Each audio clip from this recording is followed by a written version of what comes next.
እነዚህ በዓለም ላይ ጠንካራ የሆኑት የአካል ብቃት እንቅስቃሴ ተጽዕኖ ፈጣሪዎች ናቸው። እንዲሁም እነዛ የሚያሚ ዴድ ጠንካራ የፖሊስ መኮንኖች ናቸው።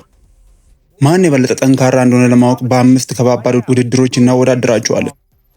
የመጀመሪያው ውድድር 315 ፓውንድ የሚመዝን ክብደት ማንሳት ሲሆን በተራ በተራ ታነሱታላችሁ። አንድ ጊዜ ታነሳላችሁ፣ ከዚያ ተቃራኒ ወገን ያነሳል። ክብደቱን ማንሳት ያቃተው የመጀመሪያ ሰው ለቡድኑ ሽንፈትን ያስመዘግባል።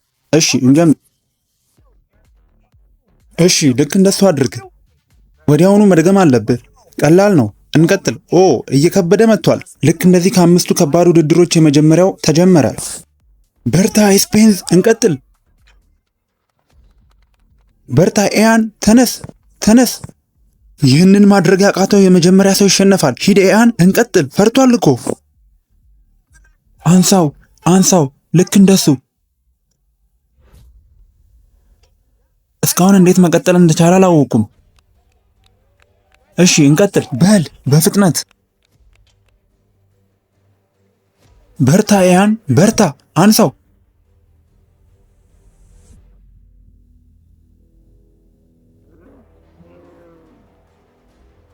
ተነስቷል ተነስቷል። እንቀጥል። ያለማቋረጥ አንበሳ።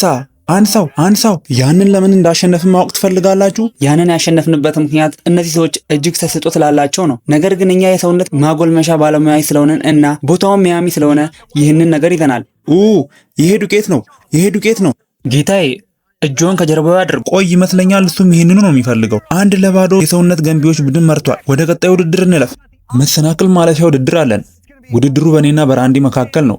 በ6 ደቂቃ ወይም ከዚያ ባነሰ ጊዜ ውስጥ መሰናክሎቹን አሸንፎ የጨረሰ የመጀመሪያ ሰው አሸናፊ ይሆናል። ፍትሃዊ እንዲሆን ትንሽ ቀድሜ ጀምራለሁ። አዎ እኔ መጥፎ ሰው ነኝ፣ እሱ ደግሞ ሊያሳደደኝ ነው። ጨዋታው ይጀምር። ወዳጄ ልቤ በኃይል እየመታ ነው። እሺ ዝግጁ ነኝ። እንሂድ። ጄሲ ጀመር ነው። እንሂድ ጄሲ። ከዛም በግማሽ ማይል ሩጫ ጀመርን። የ100 ሜትር ቅድሚያ መጀመር ጥቅም ይሰጠኛል። ነገር ግን ከፊት ለፊት 12 አስቸጋሪ መሰናክሎች ስላሉ ኦፊሰር ራንዲን ለማሸነፍ የምችለውን ያህል ጥረት አደርጋለሁ። አምላኪ ሆይ ያ ክብደት በጣም ከባድ ነው። በርታ ጄሲ፣ ትችለዋለህ።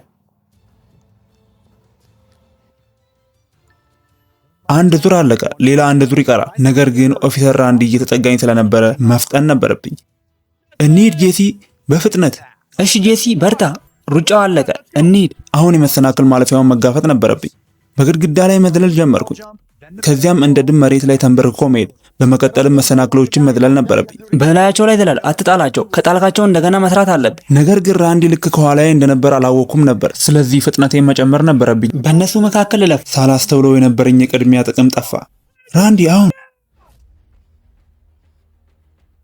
በዚህ ደረጃ እኔና ራንዲ እኩል ነበርን። ስለዚህ አሻንጉሊቱን ወደ መጎተት ሲሄድ ጠንክሬ መታገል እንዳለብኝ አወቅሁ። እንሂድ። በርታ፣ አሸንፈው። ወደ ላይ ወደ ላይ ወደ ላይ አንሳው። ራንዲ አሳየው። እንሂድ። ከሱ ሰደው። ራንዲ ያዘው። ጄሲ በርታ፣ ታገል። ያዘው ራንዲ። ከሱ ነጥቀው ሰደው። ራንዲ እዚያ አድርገው። በፍጹም። ኑ እንቀጥል። ያዘው ራንዲ፣ እንቀጥል። ታዲያ አሁን ይህንን ማን ነው እየጨረሰ ያለው? በዚህ ወቅት ራንዲ በይፋ ከኔ ቀድሞ ነበር። እኔ ደግሞ በጣም ደክሞኝ ነበር። ነገር ግን ያ ሙሉ አቅሜን ከመጠቀም አላገደኝም። ሂድ እስከ መጨረሻው፣ እስከ መጨረሻው። ቀጥል፣ ቀጥልበት። አዎ እንደዛው። ጠንካራ ስራ፣ ጠንካራ ስራ፣ ጠንካራ ስራ፣ ጠንካራ ስራ። 8 9 እስከ ምልክቱ ድረስ፣ እስከ ምልክቱ ድረስ።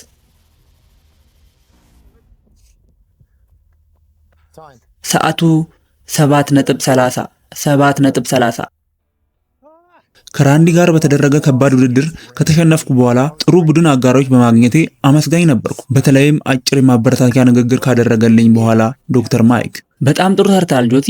አመሰግናለሁ። በእርግጥ የፈለግኩት ያንኑ ነበር። አኩርተናል። እኔና ቡድኑ ለሚቀጥለው ውድድር ሙሉ በሙሉ ዝግጁ ነበርን። ቀጣዩ ውድድር ጂጂትሱ ነው። በቀላል ክብደት፣ በመካከለኛ ክብደት እና በከባድ ክብደት ምድቦች እንወዳደራለን። በእነዚህ የክብደት ምድቦች ውስጥ የምንወዳደረው በቀላል ክብደት እኔ፣ በመካከለኛ ክብደት ግሬግ እና ለከባድ ክብደት ደግሞ ሚስጥራዊ መሳሪያ አለን። ስለዚህ ልዩ እንግዳ ይዤ መጥቻለሁ። እዚህ በመገኘቱ በጣም ደስ ብሎኛል።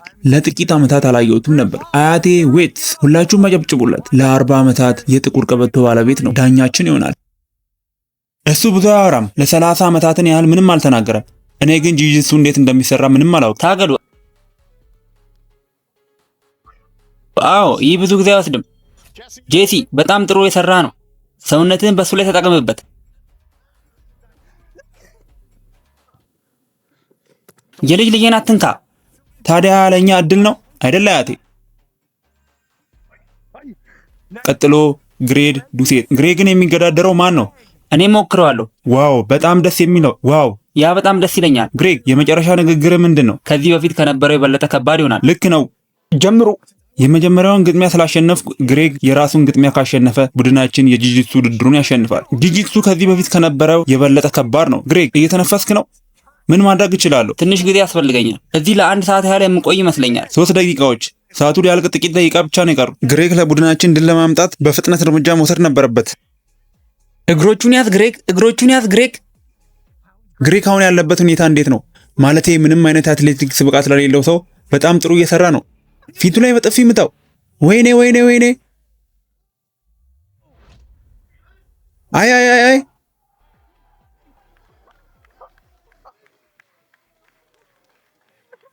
አምላኬ ሆይ ደህና ነህ? ምንም አልሆንክም? የሁለተኛው ዙር አሸናፊ። እንደዚህ አይነት ቪዲዮዎችን ይበልጥ ማየት ከፈለጉ ሰብስክራይብ ያድርጉ። በቅርቡ 10,000 መግባት አለበት። ክቡራንና ክቡራት ለሶስተኛውና የመጨረሻ ዙር በጣም ወሳኙ የጂጂትሱ ዙር ሁለተኛው እጅግ ገራሚ ሰው እነሆ ዶክተር ማይክ ኢስራኤልቴን እናቀርባለን። የእውነተኛ ጥቁር ቀበቶ ባለቤት ይሄንን ነው የሚመስለው። ያንን ልብስ ስትለብስ አነጋገር ይቀየራል። አዎ ያ ትምክህት የተሞላበት ንግግር ይባላል። ጀምሩ። ኑ እስቲ ጥሩ እንቅስቃሴ ማየት ፈልጋለሁ። እነሱ አያውቁም እንጂ ዶክተር ማይክ ኢስራኤልቴን እውነትም የጥቁር ቀበቶ ባለቤት ነው። ወይኔ ምን እየሆነ ነው? ማይክ የጥቁር ቀበቶ ባለቤት ነኝ ብለህ ነበር። መተንፈስ አልቻልኩም። አንድ ነገር አድርግ። አምላኬ ሆይ ጥላው ፊቴ ላይ ነው ያረፈው። ሁሉንም የትራፊክ ቅጣቶች በሰዓቱ ነበር የከፈልኩት። በሰዓቱ። ይህ መሆን የነበረበት ነገር አይደለም። እውነተኛ የጥቁር ቀበቶ ባለቤት ስለሆነ ልብሱን እንዲያመጣ ነግሬው ነበር። እግርህን ያዝኩት። ይህ ጥሩ ነው። ምን እየሆነ ነው? እየሞከረ መሆኑን የሚያውቅ ሰው አለ? ይህ ጥሩ ነው። እያሸነፍኩ ነው። አላውቅም። እግሮቹ መካከል ገብቻለሁ። 3 ደቂቃ ቀረ። ሰዓት መቁጠሪያው ላይ 3 ደቂቃ አለ። ቶሎ በል ማይክ። አይ ይህን ውድድር ካሸነፍን ይህንን ፈተና እናሸንፋለን። አሁን ምን የተፈጠረ ነው? ሄ አንድ ሰው እርዳኝ። አንተማ ጥቁር ቀበቶ ባለቤት ነህ። አንድ ነገር አድርግ። 2 ደቂቃ። እጁን መታ አድርጎ ምልክት ሰጠ። ማይክ ደህና ነህ? አሁን በመሸነፍ ምን ይሰማሃል? ያ በጣም አስከፊ ነገር ነበር።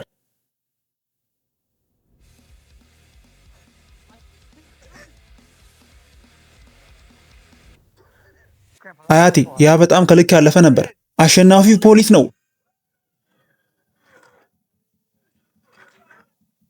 ቀጣይ ውድድር 225 ፓውንድ ቤንች ፕረስ በተደጋጋሚ ማንሳት ነው። በጣም ብዙ ጊዜ ያነሳ ያሸንፋል። ክብደቱን መልሰህ ስታስቀምጥ ወይንም ደግሞ ካልቻል ጨዋታው ያበቃል። ለቡድን ትወዳደራለህ። እኛ ጃሬድን እንልካለን። ሄይ ስማ፣ እጆችህን ሙሉ በሙሉ መዘርጋት አለብህ። ደግሞም ደረትህን መንካት አለበት። ምንም አይነት ማጭበርበር የለም።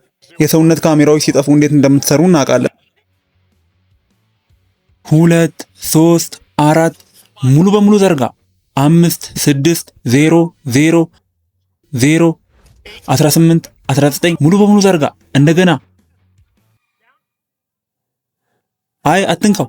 ይሙት 1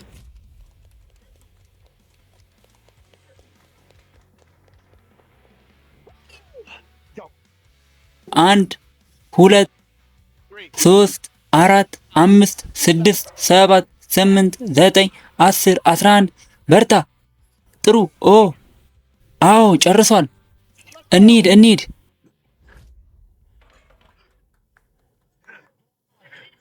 ይህ የጥምር ውድድር ስለሆነ ኦፊሰር ስፔንሰር ለቡድኑ አጠቃላይ ውጤት አስተዋጽኦ ለማድረግ በተቻለ መጠን ብዙ ጊዜ ማንሳት ነበረበት። 7 10 ጥሩ ነው።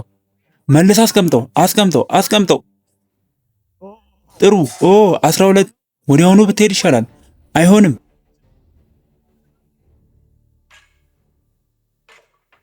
ይህ የዚህ ፈተና የመጨረሻ አቻ መለያ ነው። ጃሬድ የመጨረሻ ተወዳዳሪ ስለነበረ ማድረግ የነበረበት ቢያንስ 18 ጊዜ እንቅስቃሴውን መድገም ብቻ ነበር። ይህም ለእርሱ ያን ያህል ከባድ አይሆንም። እሱ ዝም ብሎ ችሎታውን እያሳየ ነው። እኛ በአጠቃላይ 37 ጊዜ ሰራን፣ እነሱ በአጠቃላይ 33 ጊዜ ሰሩ። ስለዚህ በዚህ ውድድር አሸነፍን። በይፋዊ ውድድሮች ውጤቱ 2-2 ነው። እስቲ ጉዳዩን እንጨርሰው። ቀጣዩ ውድድር የመኪና መጎተት ነው። አንድ ሰው ከ23000 ፓውንድ የጭነት መኪና ጋር ማን በፍጥነት ይጎትተዋል? የመጨረሻ ንግግር አለ? እንጀምር። እሺ፣ ጥሩ ሐሳብ ነው። 3 2 1 ጎትት። በጭንቅ ነው የሚንቀሳቀሰው። በጣም በጭንቅ ነው የሚንቀሳቀሰው። 23000 ፓውንድ የሚመዝን መኪና ከ185 ፓውንድ ሰው ጋር ጠንካራ ተፎካካሪ አለ። ኤሪክ ቀንስ። መኪናው ሙሉ በሙሉ መሄድ አለበት። አስገራሚ ነው። 3 2 1 ጥሩ ሰርተሃል። ማለፍ ያለብን ጊዜ 53 ሰከንድ ከ28 ሚሊ ሰከንድ ነው። እንችለዋለን፣ ምክንያቱም በቡድናችን ውስጥ ኤሪክ ጃኒክ የሚባል ሰው አለ። ፖሊሶች እንኳን የሚፈሩት ግዙፍ ሰው። እነሱን ታያቸዋለህ። ከነሱ በበለጠ ፍጥነት መስመሩን ካላለፍ ቤተሰብ ያልቃል። ከሸሚዝ ጋር ምን አለ? ዝም በል። ከዚህ በኋላ ሁላችሁንም አደንዛዥ ዕፅ ምርመራ እናደርጉላችኋል። አዎ። 3 2 1 ጀምር። ጎትት 270 ጎትት። ትችለዋለህ ኤሪክ፣ ትችለዋለህ።